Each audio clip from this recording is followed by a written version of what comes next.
Hello, hi, welcome all the competitive warriors and would be police. This is your Kiran Kodmuru. Yes, నిన్న మనకి Telangana state government నుండి police జాబ్కి సంబంధించినటువంటి 4 రకాల notifications అయితే రావడం జరిగింది. సో ఆ 4 రకాల నోటిఫికేషన్స్ ఏంటి? సో నోటిఫికేషన్ పడిన దగ్గర నుండి మీరు సెలెక్షన్ అయ్యేంత వరకు కూడా కంప్లీట్ ప్రొసీజర్ ఏంటి, పూర్తి డీటెయిల్స్, కంప్లీట్ ఇన్ఫర్మేషన్. సో ఇది ఈ ఇన్ఫర్మేషన్ వచ్చేసి మనకి అఫీషియల్ వెబ్సైట్ నుండి, అఫీషియల్ నోటిఫికేషన్ నుండి తీసుకోవడం జరిగింది. సో ఆల్మోస్ట్ నేను నైట్ 12 to 1 o'clock వరకు చూడడం జరిగింది, చూసి ప్రిపేర్ చేశాను. సో దీంట్లో ఇచ్చినటువంటి ఇన్ఫర్మేషన్, నేను చెప్పబోయే ఇన్ఫర్మేషన్ ఏంటో పూర్తిగా అఫీషియల్ ఇన్ఫర్మేషన్. సో చూద్దాం అసలు నోటిఫికేషన్ ఏంటి, ఆ వివరాలు ఏంటి, సో కంప్లీట్ ప్రొసీజర్ ఏంటో చూద్దాం. సో నిన్న మనకి TSL PRB Telangana state level police recruitment board తరఫు నుండి మనకి కంప్లీట్గా 4 నోటిఫికేషన్లు అయితే రావడం జరిగింది. సో ఈ 4 రకాల నోటిఫికేషన్లు ఏంటి అని చూసినట్లయితే, ఫస్ట్ వచ్చేసి పోలీస్ కానిస్టేబుల్ సివిల్ వచ్చేసి దాంట్లో 15,644. సో మళ్ళీ దాంట్లో రకరకాల క్యాడర్స్ ఉంటాయి. సో పోలీస్ కానిస్టేబుల్ అనగానే దాంట్లో సివిల్ ఉండొచ్చు, రకరకాలుగా ఉంటాయి. సో అవి చూద్దాము. నెక్స్ట్ వచ్చేసి రెండో నోటిఫికేషన్ వచ్చేసి police constable in information technology and communication organisation. So ఇవి నెక్స్ట్ ఇవి ఉన్నాయి, 383 ఉన్నాయి. నెక్స్ట్ వచ్చేసి ఎస్ఐ సివిల్కి సంబంధించినటువంటి అదొక నోటిఫికేషన్ వచ్చింది, 554 పోస్టులు ఉన్నాయి దాంట్లో. అండ్ ఎస్ఐలో వచ్చేసి మనకి ఇన్ఫర్మేషన్ టెక్నాలజీ అండ్ కమ్యూనికేషన్ ఆర్గనైజేషన్లో వచ్చేసి ఆర్ఎల్స్ పోలీస్ ట్రాన్స్పోర్ట్ ఆర్గనైజేషన్ ఒకటి ఉంటుంది, లేదంటే ఫింగర్ ప్రింట్ బ్యూరో. సో వీటిలలో వచ్చేసి ఎస్ఐలో వచ్చేసి 33 పోస్టులు ఉన్నాయి. సో ఈ 4 నోటిఫికేషన్లను నిన్న జారీ చేయడం జరిగింది. సో చూద్దాం మనకి. సో ఫస్ట్ ఈ 4 నోటిఫికేషన్ సంబంధించినటువంటి అప్లికేషన్, ఆన్లైన్ అప్లికేషన్ ఎప్పటి నుండి ఇప్పటి వరకు యాక్సెప్ట్ చేస్తున్నారంటే 2 May నుండి 20th May వరకు. సో ఈ యొక్క మనకు 18 రోజుల పీరియడ్ ఏదైతే 19 రోజుల పీరియడ్ ఏదైతే ఉందో, సో ఈ 19 రోజుల పీరియడ్ అప్లికేషన్స్ అనేవి యాక్సెప్ట్ చేయడం జరుగుతుంది. సో ఇక్కడ చూడండి, మరి ఫీ డీటెయిల్స్ ఏంటి, ఫీ ఎంత పేమెంట్ చేయాలని చూసినట్లయితే కానిస్టేబుల్స్కి వచ్చేసి లైక్ సివిల్ కావచ్చు, ఐటీ కావచ్చు, వీటిల్లో వచ్చేసి మనకి సో ఎస్సీ ఎస్టీ వాళ్ళకి మాత్రం 400 ఉంటుంది. So other than SC ST అందరికి కలిపేసి మనకి 800 రూపీస్ ఉంటుంది, గుర్తుపెట్టుకోండి. ఎస్సీ ఎస్టీ వాళ్ళకైతే 400 ఉంటుంది. So OC, OBC, non local, local ఎవరికైనా సరే 800 రూపీస్ ఉంటుంది ఫీ, ఒకటి గుర్తుపెట్టుకోండి, ఇది ఒకటి. నెక్స్ట్ వచ్చేసి ఎస్ఐ అదేవిధంగా సివిల్ కావచ్చు, లేదంటే ఐటీ డిపార్ట్మెంట్. సో ఇలా మనకి ఎస్ఐ చూసినట్లయితే సేమ్ యాజ్ టీజ్గా OC, OBC, next non local, local అన్ని ఎవరికైనా సరే మనకి 1000 రూపీస్ ఉంటుంది. అండ్ వేరేజ్ ఎస్సీ ఎస్టీ లోకల్ వాళ్ళకి మాత్రం ఏంటంటే 500 రూపీస్ ఉంటుంది. సో ఎగ్జాక్ట్లీ హాఫ్ ఉంటుంది అనమాట. సో ఒకటి గుర్తుపెట్టుకోవాల్సిందంటే అభ్యర్థులు, ఒకసారి ఫీ పేమెంట్ అయిపోయిన తర్వాత it any cost not refundable, గుర్తుపెట్టుకుని ఎట్టి పరిస్థితుల్లో మనకు తిరిగి ఇవ్వబడదు. అది క్లియర్గా నోటిఫికేషన్లో మెన్షన్ చేయడం జరిగింది, it is not refundable.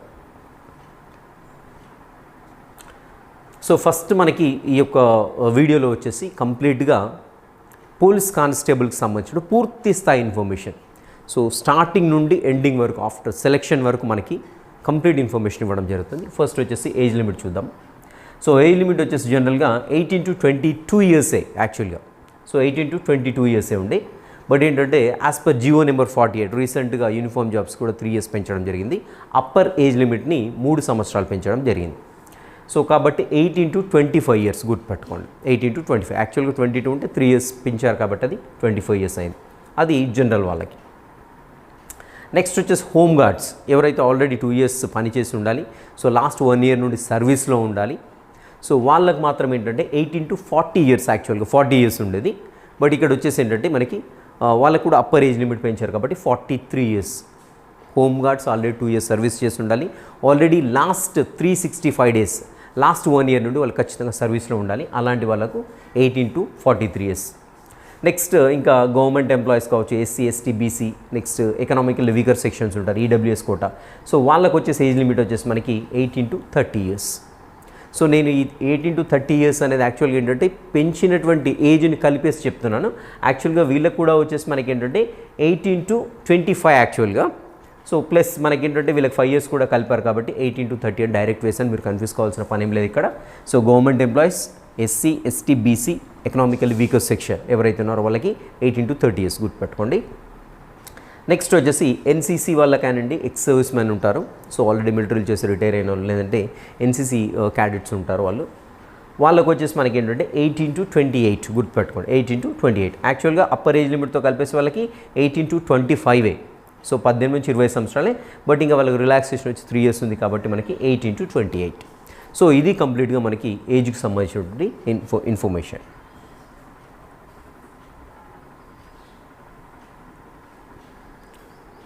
So next education qualification చూసినట్టయితే ఇంటర్మీడియట్ కంపల్సరీ పాస్ అయి ఉండాలి. సో అది ఎసెన్షియల్ అనమాట. నెక్స్ట్ ఇంకా ఇక్కడ చూద్దాం, ఇక్కడ సెలెక్షన్ ప్రొసీజర్. సో మరి కానిస్టేబుల్స్ని ఎన్ని లెవెల్స్లో సెలెక్ట్ చేస్తారు? ఇంతకుముందు చూసినట్లయితే జస్ట్ మనకి ఫిజికల్ టెస్ట్ ఒకటి ఉండేది అండ్ రిటర్న్ టెస్ట్ ఉండేది. ఇప్పుడు ప్రొసీజర్ అనేది చేంజ్ అయిపోయింది, లాస్ట్ నోటిఫికేషన్ కూడా చేంజ్ అయింది. సో ఇక్కడ చూడండి, ఫస్ట్ వచ్చేసి 3 stagesలో ఉంటుంది. కంప్లీట్ సెలెక్షన్ ప్రొసీజర్ వచ్చేసి కానిస్టేబుల్ ఒక సెలెక్ట్ కావాలంటే మనకి 3 stages దాటుకుంటూ వెళ్ళాలి మనము. సో అదేంటంటే ఫస్ట్ వచ్చేసి పీడబ్ల్యూటీ ఉంటుంది. సో పీడబ్ల్యూటీ అంటే ప్రిలిమినరీ రిటర్న్ టెస్ట్ ఉంటుంది అనమాట. సో ఇది పాస్ అయితేనే, దీంట్లో క్వాలిఫై అయితేనే సో నెక్స్ట్ ఏంటంటే మనకి నెక్స్ట్ ఫిజికల్ టెస్ట్కి పిలుస్తుంటారు. సో ఫస్ట్ స్టెప్ వచ్చేసి ప్రిలిమినరీ టెస్ట్ రాయవలసి ఉంటుంది. రెండో దాంట్లో వచ్చేసి ఫిజికల్ మెజర్మెంట్ టెస్ట్ అంటాం. ఫిజికల్ మెజర్మెంట్ అంటే హైట్ మెజర్ చేస్తుంటారు.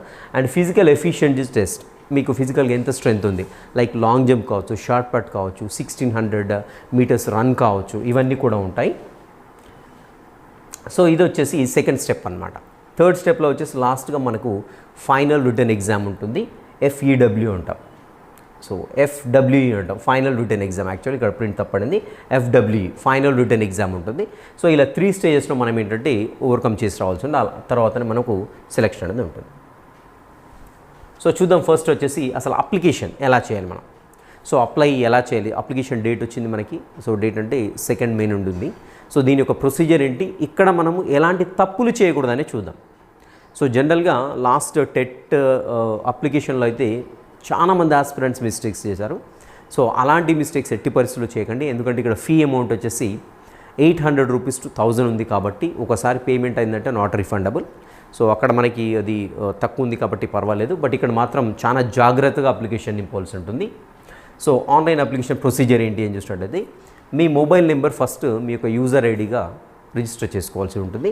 సో మొబైల్ నెంబర్ ఏదైతే ఉందో దాన్ని ఎట్టి పరిస్థితిలో కూడా మార్చకండి. ఎందుకంటే స్టార్టింగ్ అప్లై చేశారంటే మీకు ఎండింగ్ జాబ్ వచ్చేంత వరకు అదే మొబైల్ నెంబర్ పైన కమ్యూనికేట్ చేస్తూ ఉంటారు. అది ఒకటి దృష్టిలో పెట్టుకోండి. ఎట్టి పరిస్థితిలో కూడా మొబైల్ నెంబర్ని చేంజ్ చేయకండి. ఎట్టి పరిస్థితిలో సిగ్నల్ వచ్చే ప్రదేశంలో ఉంచుకోండి. నెక్స్ట్ మనం ఆన్లైన్ అప్లై చేసేటప్పుడు అంటే ఫస్ట్ మీరు నోటిఫికేషన్ సెలెక్ట్ చేసుకోవాల్సి ఉంటుంది.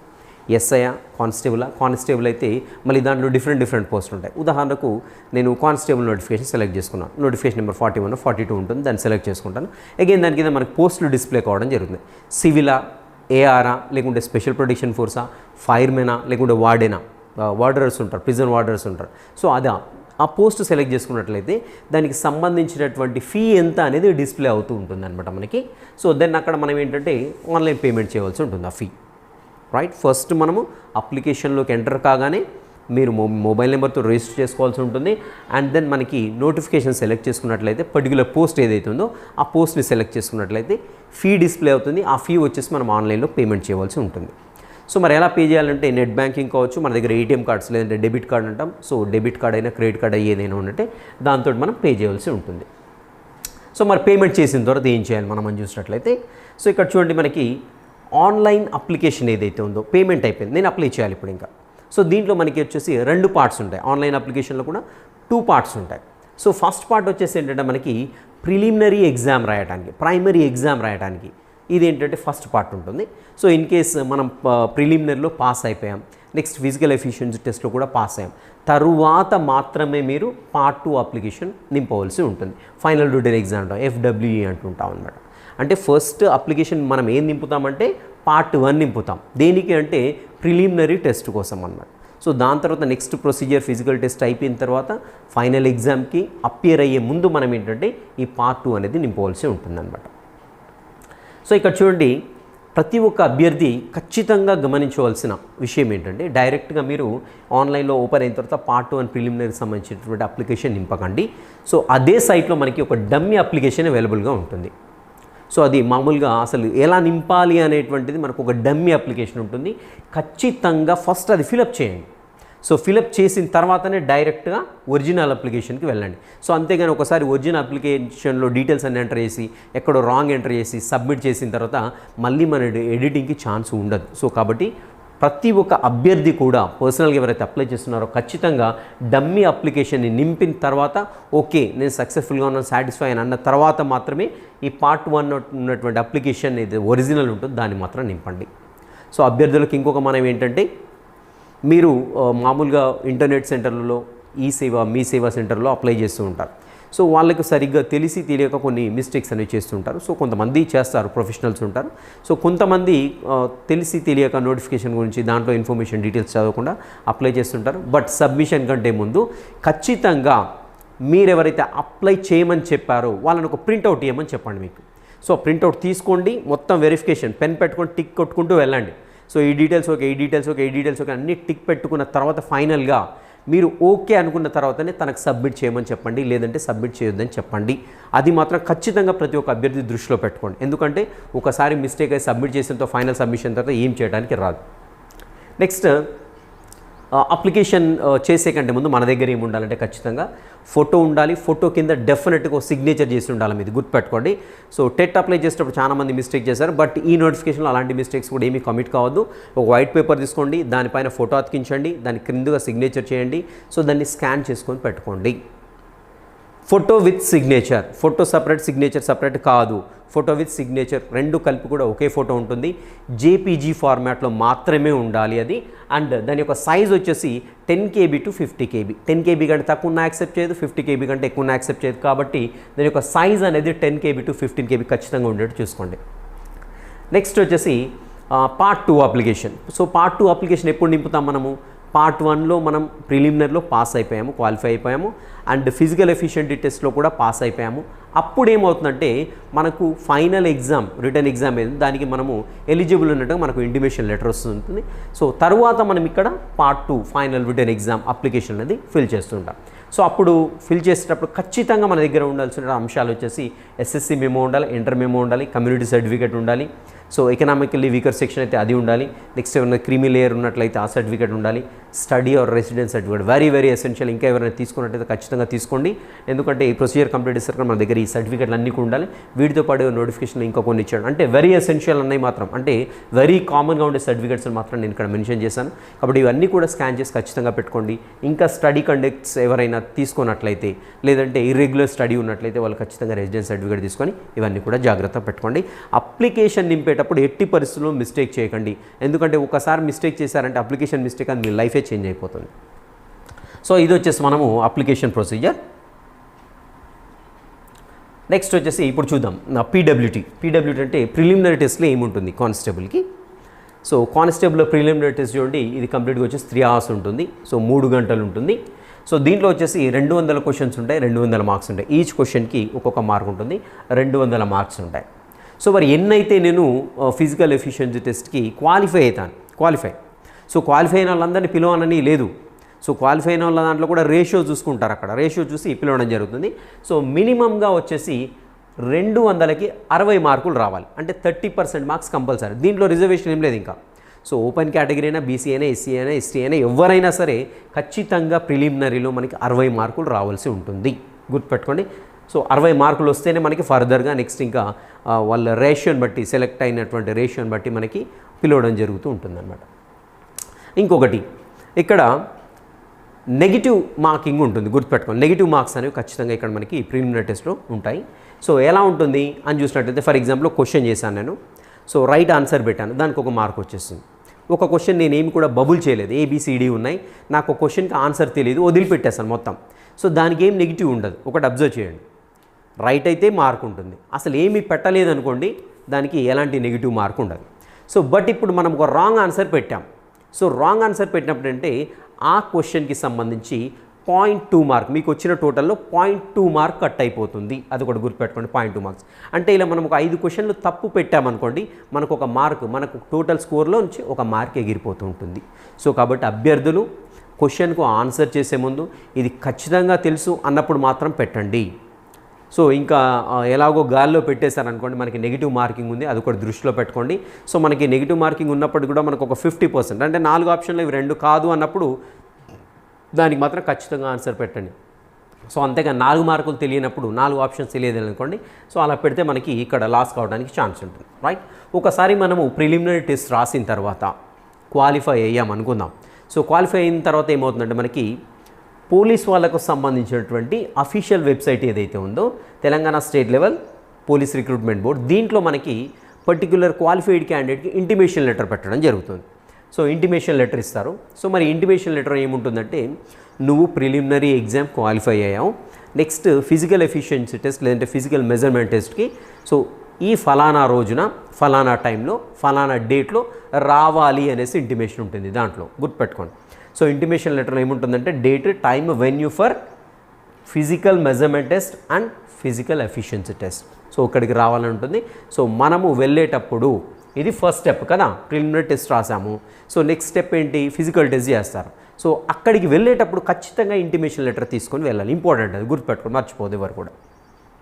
సో ఎక్కడ నుండి అంటే క్వాలిఫైడ్ క్యాండిడేట్స్ కంపల్సరీ ఈ యొక్క సైట్ నుండి అది డౌన్లోడ్ చేసుకుంటే సరిపోతుంది. నెక్స్ట్ రెండో అంశం వచ్చేసి ఫిజికల్ ఎఫిషియన్సీ టెస్ట్ లేదంటే ఫిజికల్ మెజర్మెంట్ టెస్ట్గా చెప్పుకుంటాము. సో వెళ్ళే ముందు you must carry the intimation letter. So మనకు ఆల్రెడీ ప్రిలిమినరీ టెస్ట్ క్వాలిఫై అయినట్టుగా ఇంటిమేషన్ లెటర్ ఏదైతే వచ్చిందో అది ఖచ్చితంగా మీ వెంట తీసుకొని వెళ్ళాలి. ఇంపార్టెంట్, గుర్తుపెట్టుకోండి. 80% కూడా అభ్యర్థులు మర్చిపోవద్దు. ఇది మర్చిపోయినట్లయితే మనకి ఈ యొక్క ఫిజికల్ టెస్ట్గా రానివ్వకుండా ఉండడానికి పాసిబిలిటీ ఉంది. ఓకేనా. సో ఇక్కడ మనకి ఫిజికల్ ఎఫిషియన్సీ టెస్ట్ కానీ ఫిజికల్ మెజర్మెంట్ టెస్ట్ కానీ మెన్కి వేరే ఉంటుంది, ఉమెన్కి వేరే ఉంటుంది. సో మగవాళ్ళ సామర్థ్యం ఎక్కువగా ఉంటుంది ఫిజికల్గా చూసినట్లయితే స్ట్రెంత్ వాళ్ళకి. సో ఆడవాళ్ళు ఫిజికల్గా కొంచెం స్ట్రెంత్ తక్కువ ఉంటుంది కాబట్టి వాళ్ళకి డిఫరెంట్ క్వాలిఫికేషన్స్ అనేవి పెట్టడం జరిగింది. సో ఇక్కడ చూద్దాం. సో ఫస్ట్ వచ్చేసి మనకి హైట్ చూద్దాము. హైట్ చూసినట్లయితే మెన్ ఖచ్చితంగా, సో మగవాళ్ళు అయితే 167.6 సెంటీమీటర్స్ ఖచ్చితంగా హైట్ ఉండాలి. సో ఏజెన్సీ ఏరియా కాకుండా నార్మల్గా ఉంటారు కదా, సో అక్కడ వచ్చేసి 167.6 సెంటీమీటర్లు ఉండాలి. సో మరి ఏజెన్సీ ఏరియాలో వీళ్ళకి కొంచెం రిలాక్సేషన్ ఉంది. ఏజెన్సీ ఏరియాలో ఉన్నటువంటి ఎస్టీ వాళ్ళకి కానివ్వండి, గిరిజన జాతుల ట్రైబల్స్ కానివ్వండి 160 సెంటీమీటర్లు ఉంటే సరిపోతుంది మెన్, మగవాళ్ళకి, రైట్. ఇది వచ్చేసి హైట్. నెక్స్ట్ ఇంకా మనకి ఫిజికల్ ఈవెంట్స్ ఉన్నాయి కొన్ని. సో ఒకటి వచ్చేసి రన్నింగ్ ఉంటుంది. మెన్కి అయితే 1600 మీటర్స్ 1.6 కిలోమీటర్. ఇది ఎంతసేపట్లో ఉరకాలంటే 7 minutes 15 seconds ఉంటుంది ఖచ్చితంగా. That is the minimum period అనమాట. సో అది 7 minutes 15 seconds ఖచ్చితంగా ఉరకాలి. సో అంతకంటే ఇంకా మనకి తక్కువ కూడా ఉరకడానికి ఛాన్స్, అది maximum, right, maximum time. So అంతకంటే తక్కువ ఉరికామనుకోండి, సో మనకి మన యొక్క పర్ఫార్మెన్స్ని బట్టి అక్కడ పాయింట్స్ అలాట్ చేయడం జరుగుతూ ఉంటుంది. సో కాబట్టి ఖచ్చితంగా ఈ 1600 మీటర్లు ఎవరైతే మెన్ ఉన్నారో, పురుషులు ఎవరైతే ఉన్నారో ఖచ్చితంగా ఈ యొక్క డిస్టాన్స్ ఏదైతే ఉందో ఖచ్చితంగా 7 నిమిషాల 15 సెకండ్లు కంప్లీట్ చేయవలసి ఉంటుంది. సో ఇంకా తక్కువ కంప్లీట్ చేస్తే ఇంకా మంచిది. రెండవ అంశం వచ్చేసి షార్ట్ పట్. సో షార్ట్ పట్ వేస్తూ ఉంటారు కదా, సో ఈ షార్ట్ పట్ ఎంత వెయిట్, ఎన్ని మీటర్లు విసిరేయాలని చూసినట్లయితే 7.26. సో 7.26 అంటే 7 కిలోల 260 గ్రాములు ఉంటుంది. సో దాన్ని 6 మీటర్లు విసిరేయాల్సి ఉంటుంది మినిమంగా. సో ఇంకా ఎక్కువ విసిరేస్తే ఇంకా సంతోషం.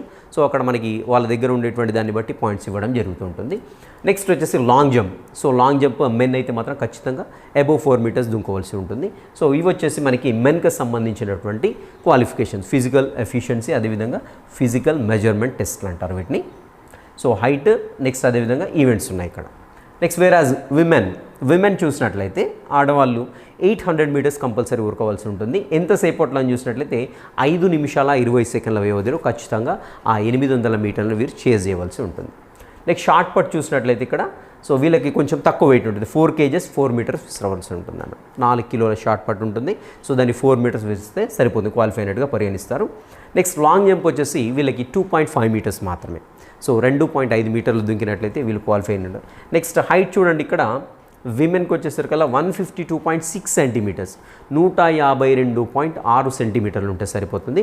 వేరస్ ఏజెన్సీ ఏరియాల్లో, సో ఏజెన్సీ ఏరియాలో చూసినట్టయితే వాళ్ళకి జస్ట్ 150 సెంటీమీటర్లు in case of women only. So ఆడవాళ్ళైతే 150 సెంటీమీటర్లు ఉంటే సరిపోతుంది. సో మనము ప్రిలిమినరీ రాశాను, సెలెక్ట్ అయ్యాను, ఫిజికల్ ఎఫిషియన్సీకి వెళ్ళాను, సెలెక్ట్ అయ్యాను. సో ఇప్పుడు ఏమవుతుందని చూసినట్టయితే మళ్ళీ ఫిజికల్ ఎఫిషియన్సీలో ఎవరైతే సెలెక్ట్ అయ్యారో వాళ్ళకి ఇంకో లెటర్ ఇవ్వడం జరుగుతుంది.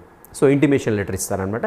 సో ఇంటిమేషన్ లెటర్ కూడా మనకి దాంట్లో నెక్స్ట్ ఫైనల్ ఎగ్జామ్ ఎక్కడ ఉంది, డేట్ ఎక్కడ, డేట్ ఏంటి, టైం ఏంటి, ఏ రోజు, వెన్యూ ఏంటి, ఎక్కడ మీకు సెంటర్ పడింది అనేది దాంట్లో కంప్లీట్ ఇన్ఫర్మేషన్ అనేది సో ఇంటిమేషన్ లెటర్లో ఇవ్వడం జరుగుతుంది for final written exam, right. ఇది వచ్చేసి మనకి ఏంటంటే ఫిజికల్ ఎఫిషియన్సీ టెస్ట్.